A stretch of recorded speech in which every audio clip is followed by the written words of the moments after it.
Shalom saudara-saudara, berjumpa lagi bersama saya Pendeta Kristinov Mawicere. Saya mau mengajak kita saat ini untuk bersama-sama memikirkan satu bagian Alkitab, yaitu Yehezkel 33 ayat 1-20, yang akan menjadi bahan pembacaan dan pemberitaan firman Tuhan di Gereja Mesinjil di Minahasa pada minggu yang akan datang, yaitu mulai dari 28 September sampai Sabtu 4 Oktober 2025. Nah, sebelum kita memikirkan bagian Alkitab ini sebagai bagian dari persiapan untuk pemberitaan firman Tuhan minggu depan, mari kita berdoa. Tuhan, terima kasih untuk waktu yang Kau karuniakan kepada kami memikirkan satu bagian Alkitab, yaitu dari Yehezkel 33 ayat 1-20. Mohon kiranya Tuhan bimbing kami dengan tuntunan kuasa Roh Kudus, yang kiranya memberi hikmat, kekuatan, kemampuan bagi kami memahami firman Tuhan. Kami serahkan beberapa menit ke depan ini ke dalam pimpinan tuntunan kuasa Roh Kudus. Ini doa kami, dalam nama Yesus kami berdoa. Amin. Saudara-saudara, saya tidak akan mengajak kita untuk membaca bagian Alkitab ini. Nanti kita baca masing-masing di rumah atau di tempat kita, agar supaya kita dapat mengefisiensikan pemakaian waktu.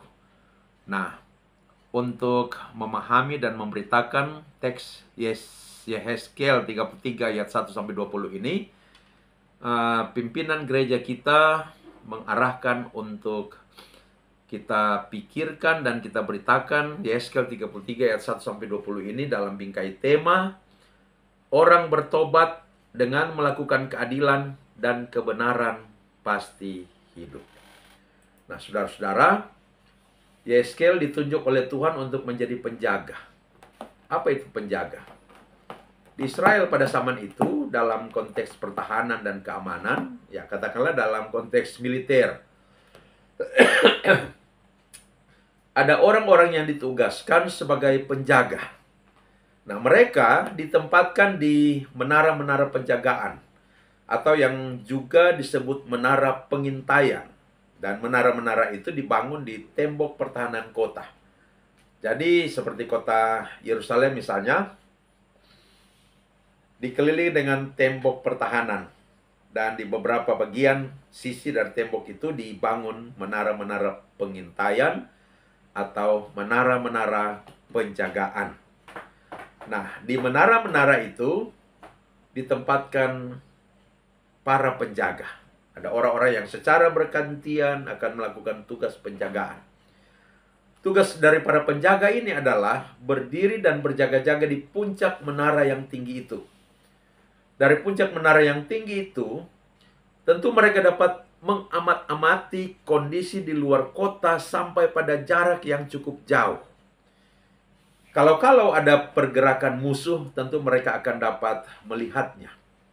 Nah, kalau mereka melihat ada pergerakan musuh yang hendak menyerang, maka mereka harus membunyikan sangkakala. Meniup sangkakala agar para prajurit dan rakyat di dalam kota dapat bersiap-siap dan berjaga-jaga menghadapi ancaman musuh dan menyelamatkan diri. Itulah yang digambarkan pada ayat 3 dari Yehezkel pasal 33 ini. Jadi tugas dari penjaga adalah mengawasi dan memperingatkan akan adanya ancaman agar rakyat di dalam kota bisa selamat dari ancaman itu. Nah, Nabi Yehezkel diangkat Tuhan menjadi penjaga Israel. Namun menjadi penjaga dalam konteks rohani, bukan penjaga dalam konteks pertahanan keamanan atau dalam konteks militer seperti gambaran tadi. Penjaga Israel dalam konteks pertahanan keamanan dalam hal ini hanya menjadi analogi atas tugas yang Tuhan berikan kepada Nabi Yehezkel sebagai penjaga Israel secara rohani.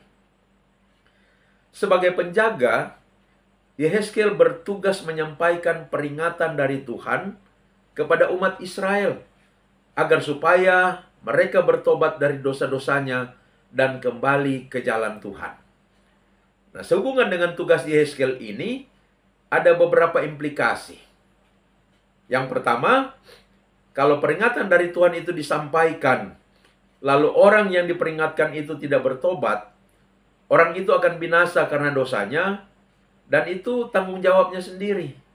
Sedangkan Yehezkiel aman, tidak bertanggung jawab atas kebinasaan orang itu.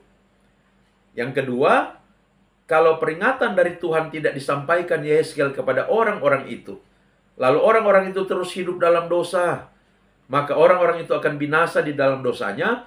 Namun Yehezkiel akan dimintakan pertanggungjawaban oleh Tuhan atas kebinasaan orang-orang itu. Yang ketiga, kalau Yehezkiel menyampaikan peringatan dari Tuhan kepada orang-orang itu, lalu orang-orang itu bertobat, meninggalkan dosa-dosanya, dan kembali ke jalan Tuhan, maka orang-orang itu akan selamat dan hidup. Di sini kita dapat melihat bahwa sebagai penjaga, Yehezkiel bertanggung jawab hanya kepada Tuhan, bukan kepada manusia. Tugasnya ialah taat kepada Tuhan dengan melakukan apa yang Tuhan suruh, yaitu menyampaikan peringatan dari Tuhan kepada umat. Namun sebagai penjaga Israel, Tuhan pun mengamanatkan kepada Yehezkiel untuk menyampaikan pesan Tuhan, bahwa isi hati Tuhan sesungguhnya tidak ingin umat Israel hancur dan binasa. Isi hati Tuhan ialah ingin umat Israel hidup dan selamat. Namun bagaimana mereka bisa hidup dan selamat kalau terus hidup dalam dosa? Bagaimana mereka bisa selamat kalau terus hidup dalam ketidakbenaran dan ketidakadilan? Maka Tuhan ingin Yehezkiel menyerukan peringatan agar supaya seluruh umat Israel bertobat, meninggalkan dosa, meninggalkan kejahatan dan ketidakadilan, kembali kepada Tuhan, hidup di jalannya, supaya mereka hidup, supaya mereka selamat. Perhatikan ayat 11 yang berkata, katakanlah kepada mereka, demi Aku yang hidup, demikianlah firman Tuhan Allah, Aku tidak berkenan kepada kematian orang fasik, melainkan Aku berkenan kepada pertobatan orang fasik itu dari kelakuannya, supaya ia hidup.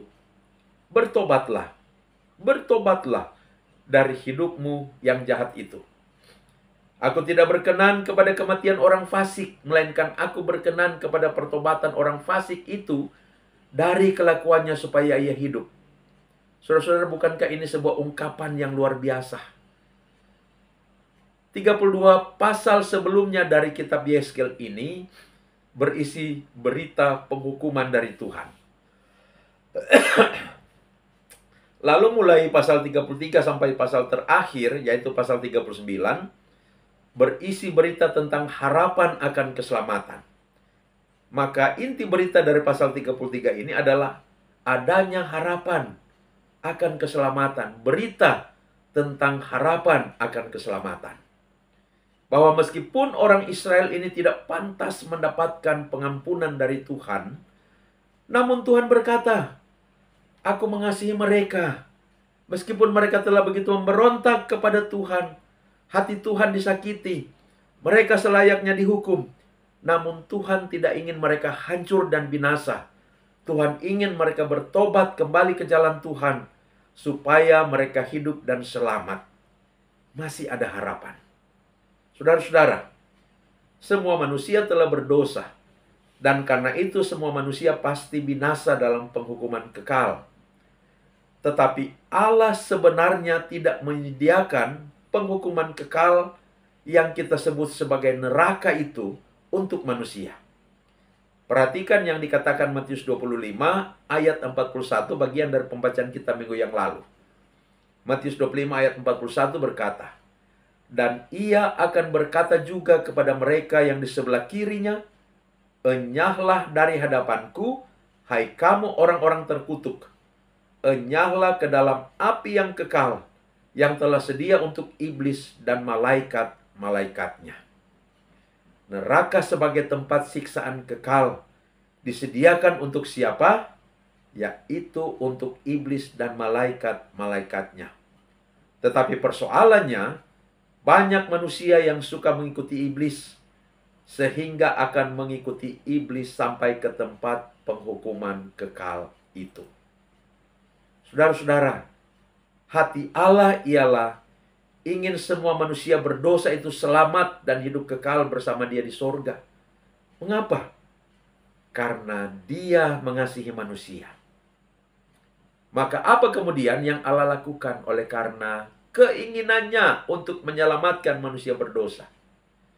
Yang pertama, Ia mengutus Allah Anak, yaitu Sang Firman, untuk datang ke dalam dunia, berinkarnasi menjadi manusia dengan misi menanggung murka dan hukuman Allah bagi manusia melalui kematian di kayu salib, ganti manusia berdosa agar dosa manusia ditebus dan manusia dibenarkan di hadapan Allah sehingga beroleh selamat, beroleh hidup yang kekal.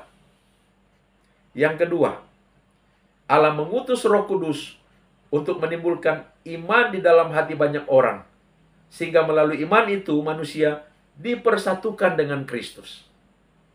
Jadi, ketika seseorang beriman kepada Yesus, percaya bahwa Yesus adalah satu-satunya Tuhan dan Juru Selamat hidupnya, maka dia dipersatukan dengan Kristus. Ketika dipersatukan dengan Kristus, maka dua hal terjadi padanya. Yang pertama, karya penebusan dosa yang Kristus lakukan di salib berlaku kepadanya.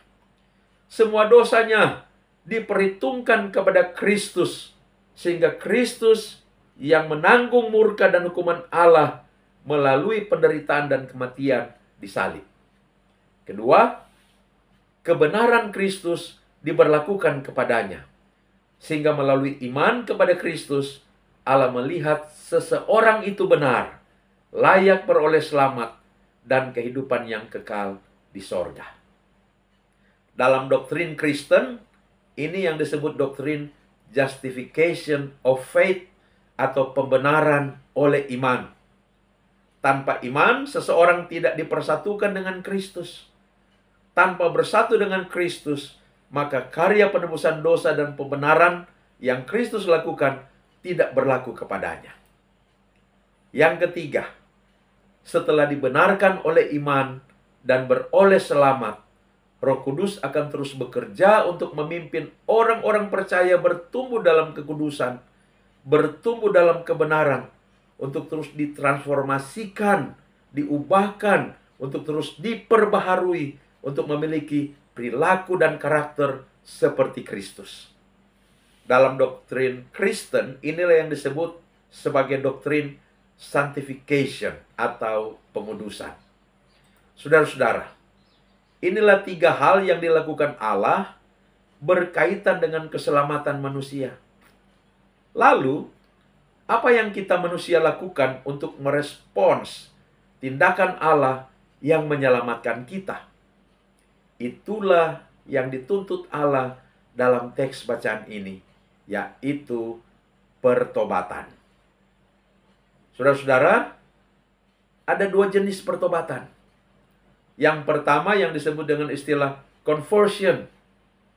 Yang kedua yang disebut dengan istilah repentance. Pertama, conversion. Itu terjadi di awal ketika seseorang beriman. Ingat, tadi saya katakan setelah Allah Anak yaitu Kristus mati menebus dosa di kayu salib, Roh Kudus menimbulkan iman di dalam hati seseorang. Caranya ialah dia menggerakkan orang itu berjumpa dengan firman Kristus atau Injil. Ketika orang itu mendengarkan Injil, Roh Kudus bekerja dalam hati orang itu menimbulkan iman, sehingga orang itu mengalami pertobatan. Dia muncul di dalam hatinya keyakinan Kristus adalah satu-satunya Tuhan dan Juru Selamat. Lalu menyerahkan diri kepada Kristus, membuka hati Kristus masuk, bertata dalam hatinya, lalu kemudian meninggalkan kehidupan lama dalam dosa, dan lahir baru oleh Roh Kudus dalam kehidupan yang baru, sebagai pengikut Kristus. Nah, itulah yang juga disebut lahir baru, saudara-saudara, di mana seseorang untuk kali pertama beriman, dan menyerahkan diri kepada Tuhan Yesus, dan menjadikan Yesus sebagai satu-satunya Tuhan dan Juru Selamat dalam hidupnya. Conversion, yaitu pertobatan, metanoia, berbalik dari kehidupan dalam dosa, sekarang ikut Tuhan. Itu terjadi satu kali di seumur hidup. Sekarang jenis pertobatan yang kedua, yaitu repentance. Ini adalah pertobatan yang terjadi berulang-ulang. Karena berkaitan dengan proses pengudusan kita. Sanctification. Jadi setelah seseorang itu dibenarkan melalui iman di hadapan Allah, kenyataannya ia masih bisa berdosa dan masih terus melakukan hal-hal yang berdosa, masih melanggar firman, masih melawan perintah Tuhan, dan sebagainya. Tuhan menghendaki dan menuntut setiap orang yang sudah beriman dan diselamatkan Tuhan melalui iman itu untuk bertumbuh dalam kekudusan. Dan karena itu harus terus berjuang melawan dan mengalahkan dosa dan bertumbuh dalam kebenaran firman. Nah, dalam rangka itu ada anugerah yang Tuhan siapkan, yaitu repentance. Pertobatan yang boleh terjadi berulang-ulang, itu repentance. Maka ketika kita berjuang untuk melawan dan mengalahkan dosa, ketika kita berjuang untuk bertumbuh dalam kebenaran, ternyata kita masih mengalami kekalahan dan kejatuhan. Maka Roh Kudus menegur melalui firman, dan Roh Kudus menggerakkan kita untuk bertobat melawan dosa itu, meninggalkannya sampai kita berhasil. Lalu hadapi dosa lain lagi, gagal lagi, bertobat lagi, gagal lagi, bertobat lagi, sampai kemudian berhasil. Sampai hidup kita terus-menerus diubahkan, terus-menerus diperbaharui, sehingga ada progres, ada kemajuan dalam menjadi manusia baru yang karakternya bertumbuh makin hari makin serupa dengan karakter Kristus. Saudara-saudara yang saya kasih dalam Tuhan kita Yesus Kristus. Dalam realita hidup, kita sebagai orang percaya, kita tidak mungkin mencapai titik kesempurnaan, di mana tidak ada dosa. Nanti di sorga, baru kita menjadi sempurna. Selama kita masih dalam dunia, kita masih rentan terhadap dosa. Itulah sebabnya repentance ini menjadi bagian dalam kehidupan orang percaya yang menjadi perjuangan hidup anak-anak Tuhan sepanjang kehidupannya, karena kita masih daging, kita masih hidup dalam dosa. Tapi puji Tuhan, ada anugerah Tuhan yang namanya kesempatan untuk bertobat secara berulang-ulang. Nah, dalam kerangka inilah kita memahami mengapa selalu ada perintah, ada amanat, sekaligus ada ajakan untuk mengaku dosa. Dalam kerangka pemahaman inilah kita memahami mengapa dalam tata ibadah kita selalu ada segmen pengakuan dosa dan permohonan ampun. Saudara-saudara, dalam kerangka repentance inilah kita berjuang supaya hidup kita sebagai anak-anak Tuhan makin hari makin baik, makin berlimpah kasih kepada semua orang, makin suka membantu mereka yang lemah dan miskin, makin memiliki moralitas dan perilaku yang bagus, sehingga di tengah-tengah dunia yang begitu banyak mempraktekkan ketidakadilan, anak-anak Tuhan mempraktekkan dan memperjuangkan keadilan. Di tengah-tengah dunia yang mempraktekkan korupsi, anak-anak Tuhan mempraktekkan kehidupan yang jujur dan berintegritas, makin melakukan kebenaran dan keadilan, dan seterusnya. Saudara-saudara, tugas sebagai penjaga yang mengemban tanggung jawab untuk memperingatkan akan ancaman ajaran sesat, ancaman perbuatan-perbuatan dosa yang akan menghancurkan kehidupan, adalah juga tugas yang Tuhan embankan kepada gereja, kepada hamba-hamba Tuhan, dan bahkan kepada semua orang percaya. Maka para hamba Tuhan, peringatkan jemaatmu kalau mereka berbuat dosa. Jangan biarkan, karena kalau tidak memperingatkan mereka, mereka akan hancur dan binasa dalam dosa. Tetapi Tuhan akan meminta pertanggungan jawab darimu atas nyawa mereka. Kalau mereka bertobat, puji Tuhan. Kalau mereka tidak bertobat, yang penting sudah diperingatkan, maka kebinasan mereka adalah tanggung jawab mereka sendiri. Setiap orang tua adalah juga penjaga bagi keluarganya, bagi anak-anaknya. Kalau salah tegur, kalau berdosa peringatkan. Didik setiap anak kita agar hidup dalam pertobatan, hidup dalam kekudusan, dan hidup dalam persekutuan dengan Tuhan. Mari kita berdoa. Tuhan, terima kasih untuk beberapa menit yang boleh kami pakai, saling berbagi pemikiran, untuk bersama-sama mengkaji teks Yehezkiel 33 ayat 1-20, dalam rangka diberitakan di minggu yang akan datang. Tuhan berkati pemberitaan-pemberitaan Gemim di minggu yang akan datang dari Yesaya 33 ini. Kiranya ada banyak jiwa yang bertobat dan diselamatkan oleh karena panggilan pertobatan yang disuarakan di dalam dan melalui teks ini. Urapi hamba-hambamu yang melayani, yang memberitakan firman Tuhan, biar diperlengkapi dengan kuasa Roh Kudus. Ini doa kami Tuhan, dalam nama Yesus kami berdoa. Amin. Demikian saudara-saudara untuk kesempatan pada saat ini. Sampai berjumpa pada kesempatan yang akan datang. Tuhan berkati kita semua.